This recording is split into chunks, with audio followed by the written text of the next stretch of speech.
Gras. Welcome to Passion Time. I'm here with Dr. Mila McManus. She is the author of Highway to Health. She is a family board certified physician, but she took a different path, a less conventional path, focusing more on wellness. So she's the founder of the Woodlands Institute for Health and Wellness. Thank you for joining us. Thank you for having me. And I want to know how you found your passion. Well, it was a long journey of health problems as far back as I could remember at age 3 or 4 that just continued to evolve, and went to medical school thinking, oh, I'm going to learn how to heal myself, and just got sicker and sicker and added more drugs and more drugs to my regimen. And I had the fortune of discovering this whole field of wellness, which is everything we don't learn in medical school. And a huge part of wellness is nutrition. You know, I was raised on honey buns and ding dongs and donuts yes, in the morning. you know, and I went through all of my medical school training surviving on Taco Bell and Cheetos. Oh my gosh. Nobody ever taught me that was bad for me. Wow. You know, wow. Nutrition's not a required And it's not course in medical changing school. either. I don't know when you went to medical school, what, 10, 15 years ago? Yeah. And it's not changing yet. I talk to medical students, I'm like, what, they're not teaching you nutrition? No, they're not. So I want to know, you as a doctor, what are you concerned about the most when it comes to food or our food supply? Well, I have a lot of answers for that one. And I don't know the question. It's becoming just more processed, more and more processed, more genetically modified, and it scares me that I believe that most people feel that if there's something on a grocery store shelf that it must be safe and okay to eat. And it isn't. I heard that the FDA is run by food manufacturing executives. There's a lot of them in there. So, but I can't prove that yet. So I'm just saying. But there is a difference between what you suggest to your patients and the so-called USDA food pyramid. Tell me the difference. Well, the food pyramid, also conflicts of interest, I'm sure you can dig up. Yes, yes. Is very heavy on recommending grains, you know, wheat, and eat lots of breads and pastas and dairy products. And those are huge problems that I see in my practice. They're on the top 5 sources of food sensitivities and food allergies for people. And I'm not necessarily talking about anaphylactic shock and hives from a particular food. These types of food sensitivities that we address in my practice can trigger anything from a skin rash to schizophrenia. So people just don't realize. That extreme. It is. People don't realize what they're eating, and they don't know. And we just have so many chemicals in our food, and the genetic modification of foods has caused the incidence of food allergies to skyrocket over the years. So it's the process and the chemicals. What are the worst perpetrators? You mentioned grains, and they're not necessarily, grains are not necessarily processed, are they? Grains Or once they are cooked, they become processed. Yes. Well, problem with corn, which is a grain, a lot of people think is a vegetable, but corn is a grain. It's a grain, yeah. And corn is genetically modified. Unless you find organic, it is genetically modified. Wow. And And it's subsidized, by the way. Yes, and yes. So it's corn syrup. Yes, and so that causes major problems. And people think, oh gosh, I'm eating whole grain wheat bread. That must be so good for me. When in fact, what people don't understand is that bread is still highly processed. Right. That wheat today has been so genetically modified and hybridized that it has 40 times the amount of gluten as wheat did decades ago. It's full of bromides.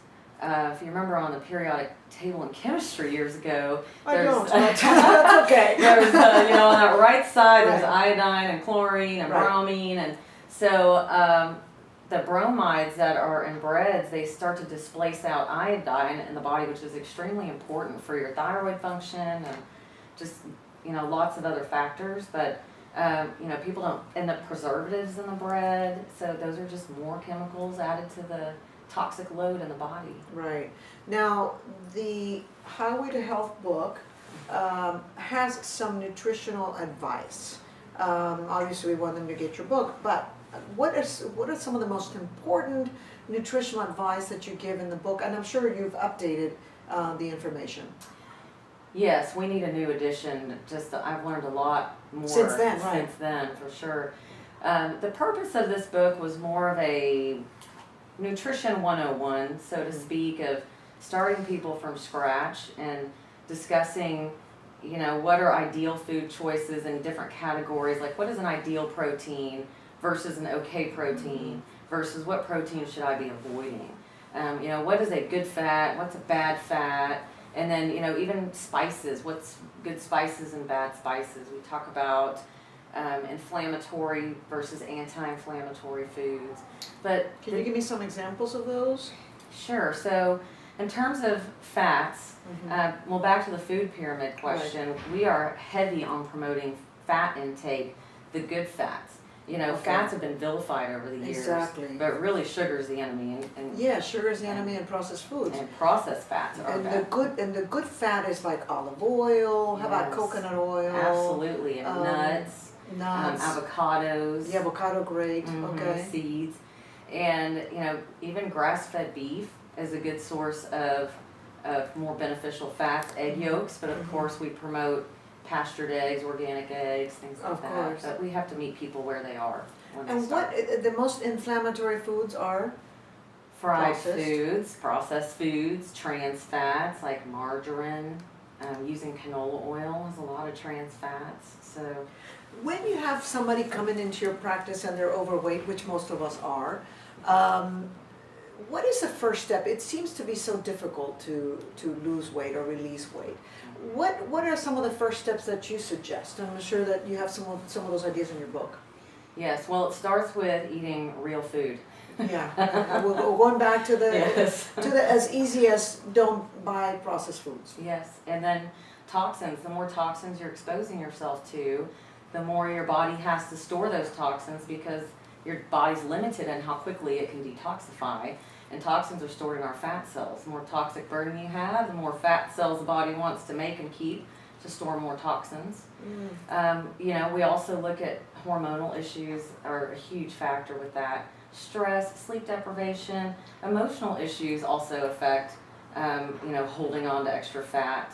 And something that we look at that's not well known is that we've learned that the blend of microbes that live in our gut actually help to dictate our metabolism and how many calories we extract from our food, which is an explanation as to why some people are, beanpoles no matter what they eat. I know, I wish I was one of those people, but I'm not. Now, you said something very important. I've heard this from other doctors, primarily complementary doctors, that a lot of disease starts in the gut. Tell me about that. Absolutely. Which goes back to how important nutrition is for our health and wellness. It is. And there are various factors that affect the gut health. Antibiotics are a huge problem, and who hasn't taken antibiotics here or there? So you have to take probiotics after antibiotics? Yes, but that doesn't always do the trick. Okay. There's, steroids, which a lot of people have been on steroids. Just ambient radiation exposure can affect the health of our gut. Our diet affects the health of our gut. And when your gut becomes inflamed and out of balance, it just sort of opens up the floodgates to allow in food particles that aren't fully digested and chemicals that normally wouldn't be able to be absorbed and disease-causing bugs that normally wouldn't get past those gates. Now, what are some of your words of encouragement as we end this segment to people who are trying to get healthy? It's a journey for all of us, and it's okay to fail. We can't all be on the wagon all at the same time. Right. We can't all fit all at the same time. Right. And that it's okay to start with baby steps. Make one significant change and master that, and then you can move on to the next change. So if it means, that you're going to stop drinking soda, but you're not going to change anything else until you're comfortable with slowly, finding a good substitute for soda. And then move on to the next thing and just try to eat more real food and less processed food. All right, Dr. Mila McManus, thank you so much. And the author of Highway to Health.